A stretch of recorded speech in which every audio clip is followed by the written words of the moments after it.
Hello students, আশা করি তোমরা ভালোই আছো এবং অবশ্যই পড়াশোনার সাথেই আছো। আমার গত এপিসোডটা তোমরা হয়তো দেখেছো। সেখানে আমি বিভিন্ন বিষয়ে তোমাদের আলোচনা করেছি। তোমরা অনেকে অনেক রকম কমেন্টস করেছো। নিঃসন্দেহে তোমাদের কমেন্টসের জবাব আমি আগামীতে দেব। ঠিক জবাব বলবো না, আমি সেইগুলো নিয়ে আলোচনা তোমাদের সাথে করব। তবে আজকে যে বিষয়টা নিয়ে আমি আলোচনাতে তোমাদের সামনে আসছি, সেটা তোমাদের ওই কমেন্টসে করাই একটা বিষয় যেটা আমার মাথার মধ্যেও ছিল। বেশিরভাগ স্টুডেন্টের কাছেই একটা চাহিদা থাকে, সত্যি যারা স্টুডেন্টস এবং পড়াশোনাকে নিয়ে যারা চিন্তা করে, যারা পজিটিভ চিন্তা করে যে হ্যাঁ, পড়লে পারে আমার দ্বারা কিছু হতে পারে এবং আমি পড়াশোনা করে একটা নির্দিষ্ট জায়গায় পৌঁছাতে পারি, তাদের ক্ষেত্রে কিন্তু এই ঘটনাটা, এই সাবজেক্টটা খুব জরুরি। তাই এই বিষয়টা নিয়ে আজকে আমি করছি। বিষয়টা আমি বোর্ডে লিখে দিয়েছি, কিভাবে দৈনিক 14 থেকে 16 ঘন্টা পুরো ফোকাসের সাথে তোমরা পড়াশোনা করতে পারবে। আমরা যখন পড়তে বসি, আধা ঘন্টা 1 ঘন্টা পড়ি, পড়ার পর আর পারি না, কিছু না কিছু একটা প্রবলেম হয়ে যায়। সুতরাং আমরা চাইছি যারা, তারা পুরো ফোকাসের সাথে 14-16 ঘন্টা পড়লে পারে আমরা যে তার একটা সুফল পাবো, সেই ফলটা পাওয়ার জন্যে কিভাবে করতে পারি এবং কি কি পদ্ধতি আমরা অবলম্বন করব, আজকে এটা নিয়ে আলোচনা করছি। দেখো, এটা বলার আগে প্রথম বলছি, সবচেয়ে যেটা বড় দরকার তোমাদের, পজিটিভ থিঙ্কিং।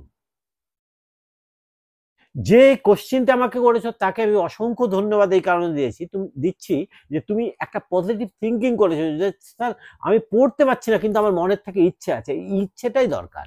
এই ইচ্ছেটা যদি থাকে তাহলে তুমি একদিন জেনে থাকো, তোমার যদি মনে হয় যে তো এই ইচ্ছেটা থাকে আমি একদিন এভারেস্টে পৌঁছা দেবো, এভারেস্টে যাব, তাহলে পরে তোমার পা যদি একটা খোঁড়াও হয়ে যায় তাও তুমি এভারেস্টেই পৌঁছাতে পারবে। ইচ্ছে শক্তিটা হচ্ছে মেন। এই ইচ্ছেটা যদি কারো কাছে না থাকে, যেমন আমি বলেছিলাম 675 আমাদের টার্গেট হওয়া দরকার, কিন্তু অনেকেরই চিন্তা, আপনি কি পেয়েছেন স্যার? হ্যাঁ, সত্যি কথাই বলছি, আমি পাইনি।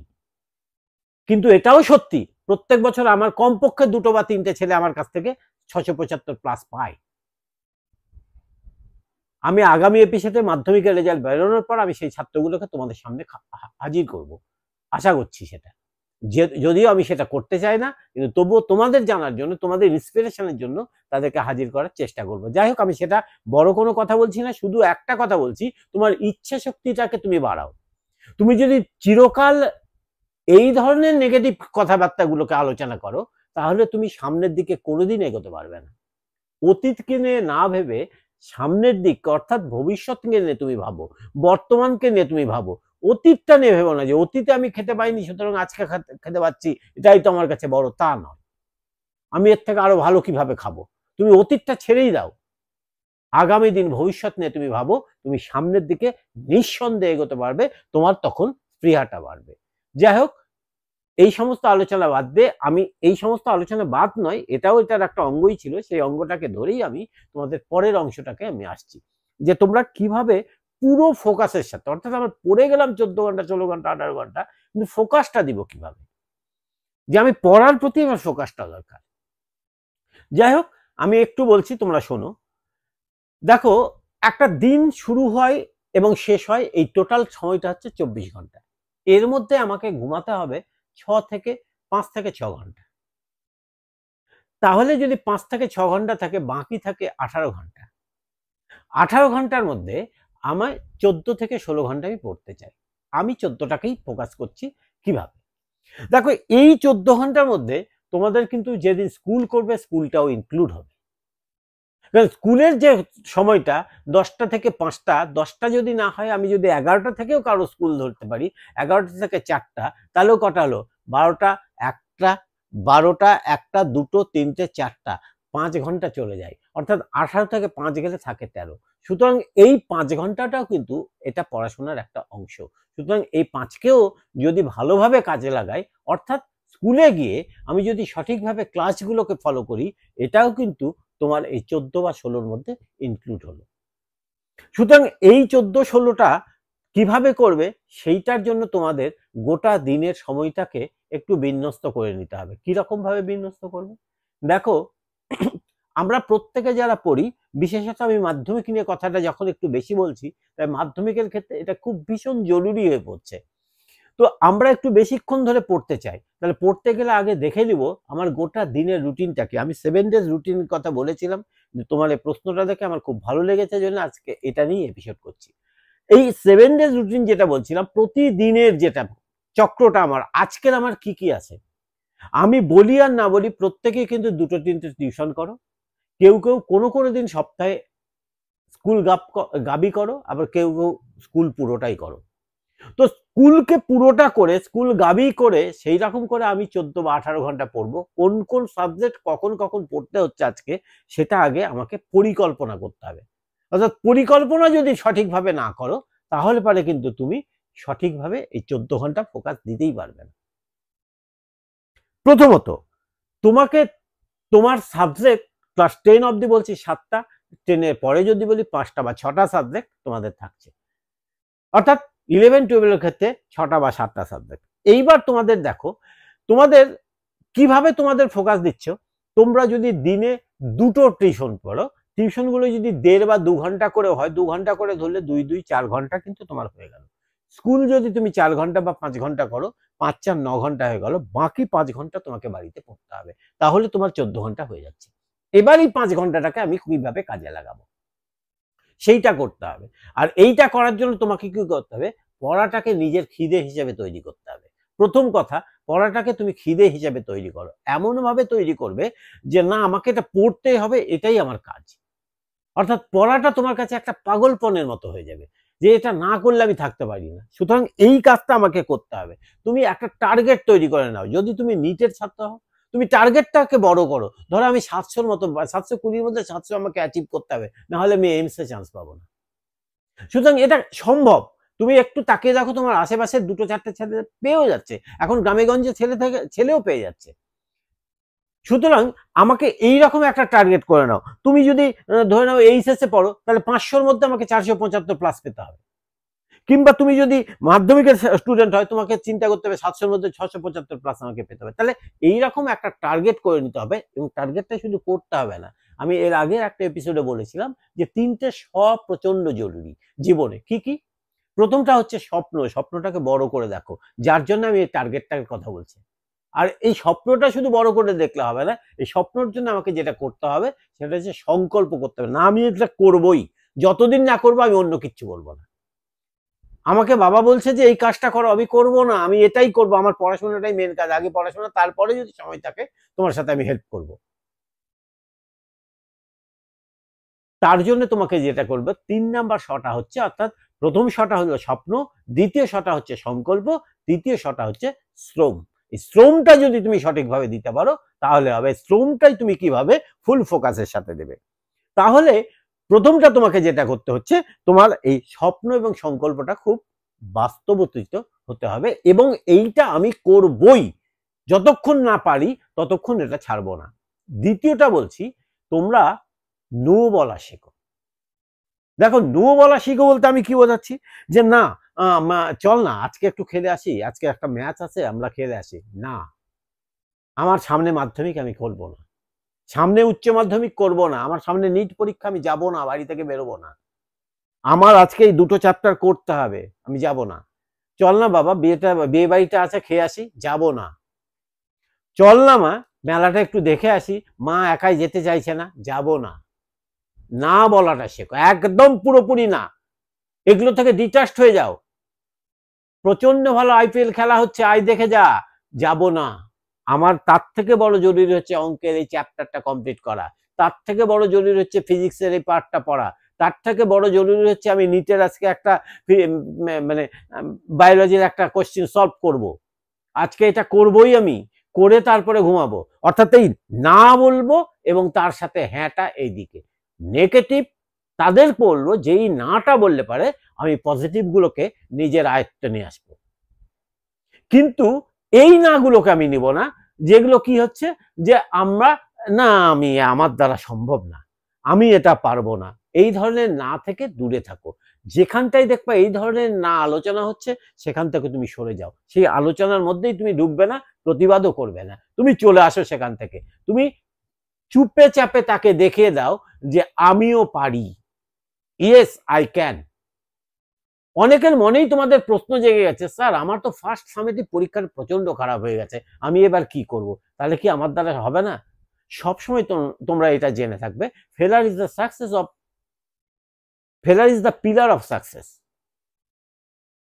তুমি ফেল করেছো কারণ তুমি বুঝতে পেরেছো তোমার পরীক্ষাটা খারাপ হলো। কেন খারাপ হলো রিয়ালাইজ করো, সেখান থেকে তুমি উঠে আসো, সেই ফলগুলো তুমি ধরো এবং প্রতিজ্ঞা করে যে আগামীতে আমি এই ফলগুলো আর করব না, এবার থেকে আমাকে পড়তে হবে। দেখো তোমার ফোকাস বেড়ে যাবে এবং আগামীতে সেকেন্ড সামেটিভে দেখবে তুমি ফুল মার্কস পেতে চলেছো। বিশ্বাস রাখো, নিজের উপর বিশ্বাস রাখো, পৃথিবী কারো উপর বিশ্বাস না রেখে নিজের উপর বিশ্বাস রাখো, তুমি তোমার পড়ার প্রতি ফোকাসটা করো। নেক্সট কথাটা বললাম যে নিজেকে ভালোবাসো। পড়া হচ্ছে এমন একটা জিনিস, এটা জেনে থাকো, পড়া হচ্ছে এমন একটা জিনিস যেটার ভাগ তোমাকে কাউকে দিতে হবে না, এবং যদি তোমাকে কাউকে ভাগ দিতে হয় তোমার বাড়বে, তবুও কমবে না। যতটাই তুমি দেবে ততটাই তোমার বাড়বে। সুতরাং এইটা হচ্ছে নিজের আমৃত্যু তোমার সঙ্গী হবে, এবং এইটাকে যদি তুমি ঠিকভাবে ভালোবাসতে পারো তাহলে তুমি অনেকটা এগিয়ে যাবে। আর ওই যে বললাম যে তোমাদের সাবজেক্ট 7টা বা 5টা, যে কটাই সাবজেক্ট থাক, 7টা বা 5টাতে হয়তো আমি স্পেশালাইজড করতে পারবো না, কিন্তু স্পেশাল সাবজেক্টটাকে তুমি চুজ করো এবং সেইখানে তুমি একটা নিজের সংকল্প করে নাও যে আমাকে এই সাবজেক্ট বেস করে এইটা হতে হবে। সে আমি জীবন বিজ্ঞান ভালোবাসি ক্লাস 10-এ, তারপরে আমার মনে হলো যে আমি এবার নিট দিব, নিট ক্র্যাক করতে গেলে তাহলে জীবন বিজ্ঞানের সাথে সাথে আমার ফিজিক্স কেমিস্ট্রিটা দরকার, তাহলে ফিজিক্স কেমিস্ট্রি জীবন বিজ্ঞান অর্থাৎ বায়োলজি, এই 3টে সাবজেক্টকে এবার ভালোবাসতে হবে। ভালোবাসতে গেলে কি করতে হবে? তাকে পড়তে হবে, আর পড়তেই হবে মানে আমাকে পড়তেই হবে, অন্য কিছু আমি করব না। ভালো পড়ার আর একটা জিনিস হচ্ছে, এই যে নিজেকে ভালোবাসাটা যখন তুমি করবে, এই ভালো পড়ার আর একটা জিনিস হচ্ছে শরীরটাকেও কিন্তু তোমার সুস্থ রাখতে হবে। অর্থাৎ শরীর যদি তোমার অ্যাডমিট না করে তাহলে তুমি ভালোভাবে ফোকাস দিতে পারবে না। আর এই ভালোভাবে ফোকাস দেওয়ার জন্য তোমার যেটা খুব দরকার সেটা হচ্ছে শরীরটাকে সুস্থ রাখো, নিয়মিত ব্যায়াম করো, পড়তে বসার আগে একটু ধ্যান করো। ধ্যান বলতে মেডিটেশনের মতো আমি বলছি, সে 5 মিনিট 10 মিনিট তোমার যাকে ইচ্ছা তুমি তাকে কল্পনা করো, করে চুপচাপ 5 মিনিট 10 মিনিট চুপ করে থাকো, তাকে ছাড়া দ্বিতীয় কাউকে কল্পনা করবে না। তাতে হবে তোমার মাইন্ডটা কনসেন্ট্রেট হবে, তোমার শরীরটাও ঠিক হবে। এবং নেক্সট যেটা হচ্ছে, তুমি পরীক্ষা মানে পরীক্ষা শুধু নয়, গোটা বছর ধরে তুমি রেগুলার যদি 4 থেকে 5 লিটার করে জল খাও, শরীর দেখবে তুলনামূলক অনেক ঠান্ডা থাকবে, সুস্থ থাকবে এবং তোমার একাগ্রতা পড়ার প্রতি সেটা অনেকটা বেড়ে যাবে। এবং তোমাদের যে কাজটা করতে হবে, এইটা ভীষণই, এটা আমার ক্ষেত্রেও আমি করে থাকি, আমারও ডেলি রুটিন, আমি এতদিন প্রায় 34 বছর থেকে আমি টিউশনি করছি, তো আমারও বেশ কিছু রুটিন আছে। আমি যে রুটিনটাকে সবচেয়ে মানে বেশি ফলো করি এবং ফলো করে এই প্রকাশটা দিতে পারি, আমি আমার পড়ার টাইমে সত্যি কথাই বলছি, আমি 2 ঘন্টা 3 ঘন্টাও পড়তে পারতাম না মানে আমি প্রচন্ডই হারে বদমাইশ ছিলাম, জন্য পড়তে পারতাম না। কিন্তু যখন আমি টিউশনি করতাম তখন কিন্তু পার ডে আমি 16 থেকে 18 ঘন্টা অব্দি টিউশনি করেছি। এখন চাকরিও করছি তবুও আমি টিউশনি করি। আমার রুটিনটা এরকম, ঘুমোতে যাওয়া রাত 12টা 1টা, সকাল 6টার আগে উঠে গেলাম, টিউশনি করলাম, বাজার গেলাম, আসলাম, অফিস গেলাম, অফিস থেকে আবার ব্যাক করে আসলাম, ব্যাক করে আসতে আসতে সেটা সন্ধ্যা 6টা হয়ে গেল, সন্ধ্যা 6টা, তারপরে হয়তো আবার একটু রেস্ট নিয়ে টিউশনিতে বসে গেলাম, রাত 8টা 9টা 10টা অব্দি চললো, তারপরে খাওয়া দাওয়া করলাম, নিজে একটু বই পড়াশোনা করলাম, এবার আমি আবার শুলাম, আবার পরের দিন সকাল 6টা উঠে যাচ্ছি। তাহলে আমি যদি এই বয়সেও এটা করতে সক্ষম হয়ে থাকি, আমি যদি ফোকাসটা করি এটা আমাকে করতে হবে, আমার কাজ, আমি এটা ভালোবাসি, আমি করব। আমি দুটোই ব্যালেন্স করে সুন্দরভাবে চলছি, আমার কোনো রকম কোনো অসুবিধা হচ্ছে না, এবং অফিসেও আমাকে যথেষ্ট পরিমাণ কাজ করতে হয়, যথেষ্ট পরিমাণ কাজ এবং যথেষ্ট চাপের চাকরি আমাকে করতে হয়।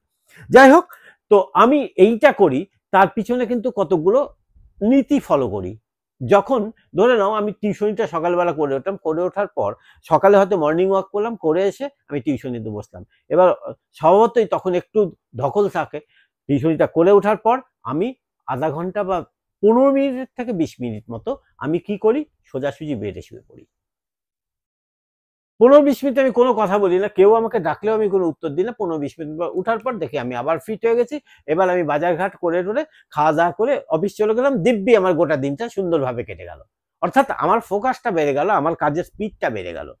আবার সন্ধ্যাবেলা আসার পর তখন একটু হয়তো খারাপ লাগছে, তখন আবার আধা ঘন্টা শুয়ে নিলাম, শুয়ে নেওয়ার পর তারপরে আবার চালু হলো, আবার টিউশনি করতে পারছি, আবার নিজের পড়াশোনা করতে পারছি, রাত 12টা 1টার সময় তারপরে শুচ্ছি, আবার 6টার মধ্যে আমি উঠে যেতে পারছি, 6টার আগেই উঠে গিয়ে আবার সেই হাঁটা ডাটা এগুলো আমি ঠিক মতো করতে পারছি।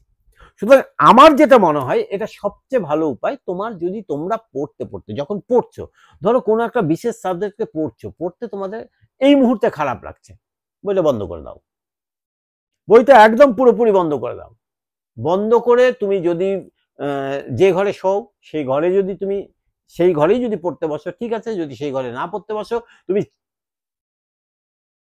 অন্য ঘরে চলে যাও যেখানে তুমি শুবে, হঠাৎ করে বিছনাতে শুয়ে পড়ো, একদম বিছানায় তুমি শুয়ে পড়ো, শুয়ে পড়ে তোমার পাশে অ্যালার্ম ক্লকটাকে চালিয়ে দাও। এইটা কিন্তু একটু লাগবে, একটু অ্যালার্ম ক্লকটা খুব দরকার, কারণ অনেক সময় তোমাদের এই প্র্যাকটিসটা নেই, আমার প্র্যাকটিসটা হয়ে গেছে জন্য এখন আমার অ্যালার্ম ক্লক ছাড়াও আমি উঠে যেতে পারি, কিন্তু তোমাদের অ্যালার্ম ক্লকটা দরকার। পাশে অ্যালার্ম ক্লকটা রেখে দাও, তুমি 30 মিনিটের একটা অ্যালার্ম দিয়ে দাও, 30 মিনিট পর যখন অ্যালার্ম হবে আমাকে উঠতেই হবে, এবার উঠে পড়ো, তুমি দেখবে যে আগের থেকে তুমি অনেকটা এনার্জেটিক হয়ে গেছে, এনার্জি চলে আসছে। এক গ্লাস জল খাও, পড়তে বসে যাও, দেখো 3-4 ঘন্টা তুমি দিব্যি আবার পড়ে যাচ্ছ, তোমার ফোকাসটা খুব সুন্দরভাবে দিবে, পড়াশোনাটাও অনেক অনেক গুণ তোমার বেড়ে যাবে। এইটা তোমার হবেই। নেক্সট এইভাবে তোমার যখনই এরকম ঘটনাটা ঘটবে 3-4 ঘন্টা পর পর আবার যদি তোমার শরীর একটু খারাপ হয়, আবার তুমি আধা ঘন্টা বা 15 মিনিট মতো তুমি ওইভাবে ঘুমিয়ে নাও, একদম শুয়ে বিছানায় রেস্ট নিয়ে নাও, তুমি আবার সেই যখনই তুমি রেস্ট নিতে যাবে তখনই তুমি তোমার কি করবে, অ্যালার্ম ক্লকটাকে অ্যালার্ম দিয়ে দেবে, সে 15 মিনিটের এক্সপেনশনে হোক বা 30 মিনিটের হোক, এর থেকে বেশি আর নেবে না, 15 থেকে 30 এর মধ্যেই তুমি রাখবে।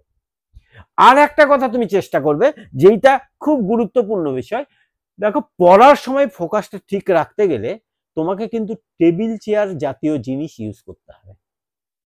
টেবিল চেয়ারে বসে পড়াটাকে প্র্যাকটিস করো, এতে ফোকাসটা অনেক বেশি হয়। তুমি যদি বিছানাতে বসে পড়াশোনা করো, বিছানাতে দেখবে তুমি একটা বালিশ নিয়ে নেবে, কিছুক্ষণ পর একটা কোল বালিশ নিয়ে নেবে, তারপরে শুয়ে পড়বে, অর্থাৎ পড়ার ফোকাসটার থেকে তোমার ঘুমানোর ফোকাসটাই বেশি হয়ে যাবে। তাই বিছানাটাকে ত্যাগ করে তুমি টেবিল চেয়ারকে ইউজ করে তুমি যদি পড়াশোনাটা করো, এবং আমি যেইভাবে বললাম পড়াকে ভালোবেসে, সাবজেক্টকে ভালোবেসে তোমাকে করতেই হবে, এটা তোমার সাবজেক্ট, তোমার জন্য, তোমাকে এগিয়ে যাওয়ার জন্য, তোমার ফিউচারের জন্য। তুমি অতীতকে দেখো না, তুমি ফিউচারকে দেখো, তাহলে পারে। আমাকে এটা বলতেই হবে, আমাকে এটা তৈরি হতেই হবে, আমি যদি এইটা না হই তাহলে আমি সেইভাবে দাঁড়াতে পারবো না, আমার এটা লক্ষ্য, আমি এটাকে ভালোবাসি। এই ভালোবাসাটাকে দিয়ে যদি তুমি পড়তে পারো এবং আমি যা যা বললাম এগুলো যদি মনের মধ্যে রাখতে পারো, তাহলে পারে আমি বিশ্বাস করি তোমাদের প্রত্যেক দিন 14 থেকে 16 ঘন্টা পড়া কোনো ব্যাপারই হবে না। প্রথম 10 দিন বা প্রথম 15 দিন তোমাদের অসুবিধা হতে পারে, কিন্তু 15 দিনের পর থেকে তোমাদের কাছে এটা জল ভাতের মতো হয়ে যাবে, একদম তোমরা দেখবে তোমরা সুন্দরভাবে এগিয়ে যেতে পারছো। আশা করি তোমাদের এই এপিসোডটা ভালো লাগলো, আমি যা বলেছি তোমরা বুঝতে পেরেছো, এবং তোমাদের যদি ভালো লাগে তোমরা কমেন্টস করবে, এবং তোমাদের যদি আরো কোনো বিষয় জানার ইচ্ছা থাকে তোমরা কমেন্টসে জানিয়ে দেবে। যদি তোমাদের বেশি ভালো লাগে থাকে তোমাদের বন্ধুদের কাছে এটাকে পাঠিয়ে তোমরা নিজেদের মধ্যে আলোচনা করে নিতে পারো, এবং আশা করব যে তোমাদের পড়াশোনা আরো সুন্দর হোক, তোমাদের ফোকাসটা সত্যি সত্যি 16 থেকে 18 ঘন্টা তোমরা ডেলি দিতে পারো, 14 থেকে 16 ঘন্টা, যাতে পারে তোমাদের রেজাল্টটা খুব ভালো হোক। আজ এই পর্যন্তই, ধন্যবাদ।